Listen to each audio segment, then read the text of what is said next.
میں اس امت سے سوال کرتا ہوں، پوچھتا ہوں کہ ایک طرف تیرے باپ کا جنازہ اٹھے، ایک طرف تیرا گھرانہ لوٹے، کیا تو تب بھی ڈھول اور تاشے بجائے گا؟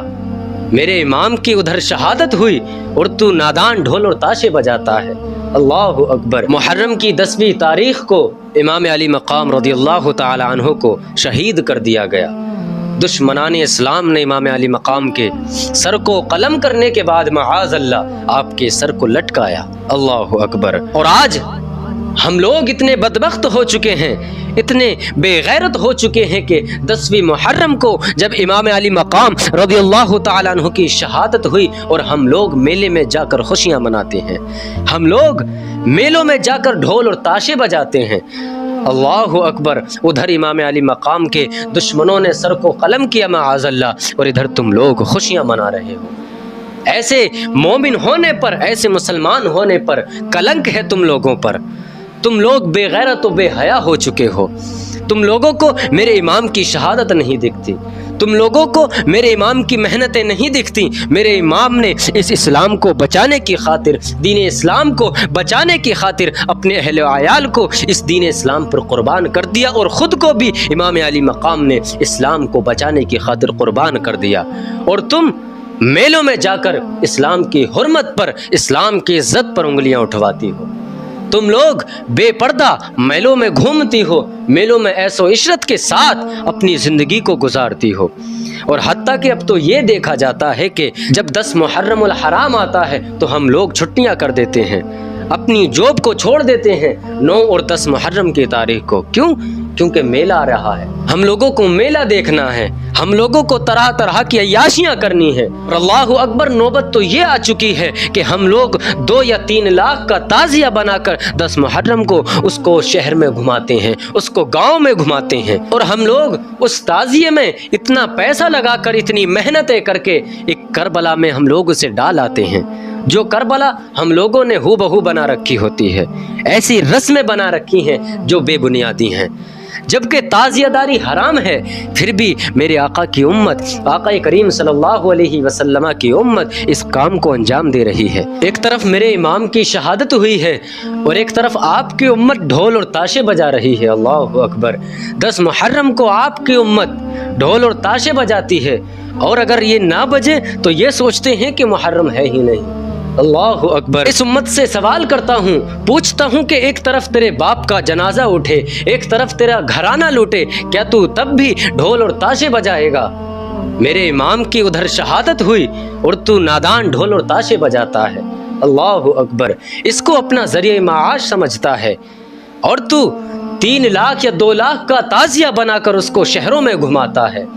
ویسے تو کبھی مسجد میں نظر نہیں آتا، لیکن جب 10 محرم آتے ہیں تو چھٹیاں کر دیتا ہے۔ اللہ اکبر۔ کیسی امت ہے میرے امام کی؟ کیا سوچتی ہے یہ امت؟ کیا سمجھتی ہے اپنے آپ کو؟ اگر تم آج ڈھول اور تاشے بجاؤ گے، یقیناً تم وہی کام کرو گے جو یزید نے کیا تھا۔ یزید نے میرے امام کی گردن کو معاذ اللہ کٹوا کر اس کو شہر میں گھمایا تھا۔ اللہ اکبر۔ تم آج وہی کام کر رہے ہو۔ بلکہ طریقہ تو یہ ہونا چاہیے کہ ایک جگہ بیٹھ کر میرے امام پر درود و فاتحہ پڑھی جائے، میرے امام پر درود پڑھی جائے، میرے امام کا شکریہ ادا کیا جائے کہ میرے امام نے دین کو بچایا ہے، میرے امام نے دین کی حرمت کو بچایا ہے، اور تم نادان دین کی حرمت سے کھیل رہے ہو۔ تم میلوں میں جا کر دین کی حرمت کو پامال کر رہے ہو۔ تمہاری بغیرتی اور تمہاری شرم کہاں چلی گئی؟ تم بے حیا ہو چکے ہو، تم نادان بن رہے ہو آج میلوں میں جا کر، اور حتیٰ کہ آپ اپنی بہنوں کو اور ماؤں کو دکھانے لے جاتے ہیں، اور بے پردہ میلوں میں ہماری ماں اور بہنیں گھوم رہی ہیں، لباس آدھا ہے اور میلوں میں گھوم رہی ہیں۔ میرے امام، آپ کی امت آج آپ پر درود نہیں پڑھ رہی، میرے امام آپ کی امت آپ پر درود و فاتحہ نہیں پڑھ رہی، بلکہ وہ میلوں میں جا کر ڈھول و تاشے بجا رہی ہے۔ اللہ اکبر۔ اور تعزیہ داری کر رہی ہے، اور آج جو نوجوان کبھی مسجد میں نہیں دیکھے گا وہ علم اٹھاتا ہوا نظر آتا ہے، جیسے حضرت عباس بن گیا ہے۔ آج ہم لوگوں نے کئی طرح کے رسوم بنا رکھے ہیں، کہیں پر ہم لوگ امام حسین کی شکل بناتے ہیں، اللہ اکبر، کہیں آپ کے گھوڑے کی شکل دیتے ہیں، کہیں حضرت عباس کی شکل بناتے ہیں۔ لوگوں، آج تم نے اتنی بغیرتی دکھائی ہے، آپ کی شرم و حیا کہاں چلی گئی؟ میرے امام نے کیا اس لیے سر کو کٹایا تھا کہ ان کی امت آپ پر دکھاوا کرے، آپ کی شکل بنائے؟ اللہ اکبر! بلکہ میرے امام نے دین کی حرمت کو بچایا ہے۔ اے نادان، اگر تیرے باپ کا جنازہ اٹھے تو کیا تو ڈھولک بجائے گا؟ اے نادان، اگر تیرے باپ کا جنازہ اٹھے، اگر تیرا گھرانے کا گھرانہ لٹ جائے، کیا تو تب بھی ڈھول اور تاشے بجائے گا؟ تیرے اندر اتنی ہمت نہیں ہے، تو تب تو سوگ منائے گا جب تو ایک کونے میں بیٹھ جائے گا کہ میرے باپ کا انتقال ہو چکا، میرا باپ اس دنیا سے چلا گیا۔ اے نادان، میرے امام نے پوری امت کو بچایا ہے، میرے امام نے دین اسلام کو بچایا ہے۔ لوگوں، خدا کے واسطے ایسا نہ کریں، میرے امام پر درود پڑھیں، میرے امام کا شکریہ ادا کریں کہ میرے امام نے اس دین اسلام کی خاطر کتنی قربانیاں دی ہیں، اپنے گھر کے گھر کو لٹا دیا، اپنے گھرانے کو اس اسلام کی خاطر قربان کر دیا۔ لوگوں، تم خدا کے واسطے ایسا نہ کرو۔ جس تعزیے میں تم نے 1,00,000 یا 2,00,000 روپیہ لگایا ہے، ان 1,00,000 اور 2,00,000 روپے سے کسی یتیم کی، کسی غریب کی مدد کر دو تاکہ وہ تمہارا احسان مانے، تمہارا شکریہ ادا کرے۔ خدا کے واسطے یہ لوگوں مان جاؤ، آج بھی تمہارے پاس وقت ہے، یزیدی کاموں سے، یزیدی فتنوں سے دور ہو جاؤ، وہ دن دور نہیں ہے۔ میرے آقا صلی اللہ علیہ وسلم ارشاد فرماتے ہیں کہ جس نے اس دنیا میں رہ کر جس کی پیروی کی ہوگی، کل میدان حشر میں اسی کے ساتھ اس کا حشر ہوگا۔ کیا تم یہ سوچتے ہو، کیا تم چاہتے ہو کہ تمہارا حشر یزید کے ساتھ کیا جائے؟ کیا تم سوچتے ہو، کیا تم چاہتے ہو کہ تمہارا حشر عمر بن سعد کے ساتھ ہو؟ کبھی نہیں سوچو گے۔ تم تو چاہتے ہو کہ تمہارا حشر امام علی مقام کے ساتھ ہو۔ لوگوں، ہمارا حشر، ہمارا ساتھ امام علی مقام تب ہی دیں گے جب ہم اس دین پر چلیں گے جس دین پر میرے امام چلے تھے، اس دین پر چلیں گے جس دین پر امام حسن چلے تھے، اس دین پر چلیں گے جس دین کی خاطر حضرت حر نے اپنی قربانی دی تھی، اس دین پر چلیں گے جس دین پر حضرت وہب نے اپنی قربانی دی تھی۔ لوگوں، خدا کے واسطے اپنے ان برے کاموں سے باز آ جاؤ۔ اگر مجھے پانی کی چاہت ہوتی تو میں بہت پہلے پانی کو نوش کر چکا ہوتا، لیکن یزیدیت اور حسینیت میں بھی تو فرق ہونا ہے۔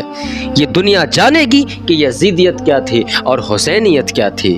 قتل حسین اصل میں مرگ یزید ہے، اسلام زندہ ہوتا ہے ہر کربلا کے بعد۔ کربلا کے میدان میں جب امام علی مقام کے تمام ساتھی ایک ایک کر کے جام شہادت نوش کر چکے تھے، امام علی مقام رضی اللہ تعالی عنہ پھر بھی تنہا نہ تھے۔ پھر بھی آپ کو یہ ڈر نہیں تھا کہ عمر بن سعد مجھے ختم کر دے گا۔ آپ امام علی مقام رضی اللہ تعالی عنہ کو پھر بھی یہ خوف نہیں تھا کہ میں پیاسا ہوں، میں بھوکا ہوں، کربلا کا میدان مجھ پر تنگ ہو چکا ہے۔ امام علی مقام رضی اللہ تعالی عنہ تنہا نہ تھے، کسی کا خوف آپ کے دل میں نہ تھا۔ اور خوف کی گنجائش کیسے ہوتی؟ آپ نواسے رسول ہیں، آپ دین کے رکھوالے ہیں، آپ جنتی نوجوانوں کے سردار ہیں۔ آپ امام علی مقام رضی اللہ تعالی عنہ اپنے خیمے میں واپس آتے ہیں تو دیکھتے ہیں کہ امام زین العابدین رضی اللہ تعالی عنہ بخار میں ہیں۔ آپ کو بخار ہے اور بہت تیزی کا بخار ہے، لیکن پھر بھی امام زین العابدین رضی اللہ تعالی عنہ میدان کربلا میں جانے کے لیے تیار ہیں۔ امام علی مقام رضی اللہ تعالی عنہ امام زین العابدین سے ارشاد فرماتے ہیں، اے بیٹا، میں نہیں چاہتا کہ دین اسلام کی آن ختم ہو جائے، میں نہیں چاہتا کہ نواسے رسول کی آل ختم ہو جائے، میں نہیں چاہتا کہ تم میدان کربلا میں جاؤ، تم ابھی بخار میں ہو، تمہیں آرام کی ضرورت ہے، تم آرام کرو، میں یزیدی لشکر کو تباہ و برباد کر دوں گا، میں باقی ہوں نا، میں ہوں، مجھ پر بھروسہ رکھو۔ امام علی مقام رضی اللہ تعالی عنہ امام زین العابدین سے کہتے ہیں کہ بیٹا تم آرام کرو، میں عمر بن سعد کے لشکر کا مقابلہ کروں گا، میں تیار ہوں مقابلہ کرنے کے لیے، اور جس کا کوئی نہیں ہوتا ہے اس کا میرا رب ہوتا ہے، مجھے کسی یزیدی لشکر کی پرواہ نہیں ہے۔ امام علی مقام رضی اللہ تعالی عنہ زین العابدین سے ارشاد فرماتے ہیں، اگر مجھے یزید کی بیعت قبول کرنی ہوتی تو میں بہت پہلے کر چکا ہوتا، اگر مجھے پانی کی چاہت ہوتی تو میں بہت پہلے پانی کو نوش کر چکا ہوتا، لیکن یزیدیت اور حسینیت میں بھی تو فرق ہونا ہے۔ یہ دنیا جانے گی کہ یزیدیت کیا تھی اور حسینیت کیا تھی۔ قتل حسین اصل میں مرگ یزید ہے، اسلام زندہ ہوتا ہے ہر کربلا کے بعد۔ لوگوں کو یہ بھی تو معلوم ہونا چاہیے کہ دین اسلام کی خاطر میدان کربلا میں کیا ہوا تھا۔ دین اسلام کی خاطر نواسۂ رسول نے اپنے اہل و عیال کی کس طرح قربانی کی تھی، کس طرح اپنے اہل و عیال کی شہادتیں دی تھیں، کس طرح اپنے اہل و عیال کو میدان کربلا میں دین اسلام کی خاطر لٹایا تھا۔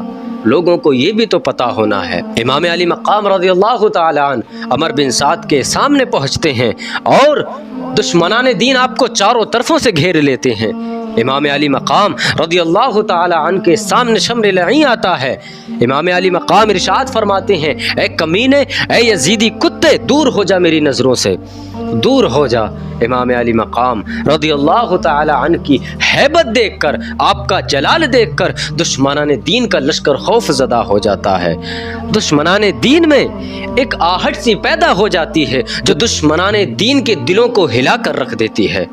امام علی مقام کے اس خطبے سے دشمنان دین کا لشکر ہل جاتا ہے۔ امام علی مقام رضی اللہ تعالی عنہ جس فضا میں اپنی تلوار کو لہراتے ہیں، جس طرف بھی اپنی تلوار کو ہلا دیتے ہیں، ادھر سے دشمنان دین کا صفایا ہو جایا کرتا تھا۔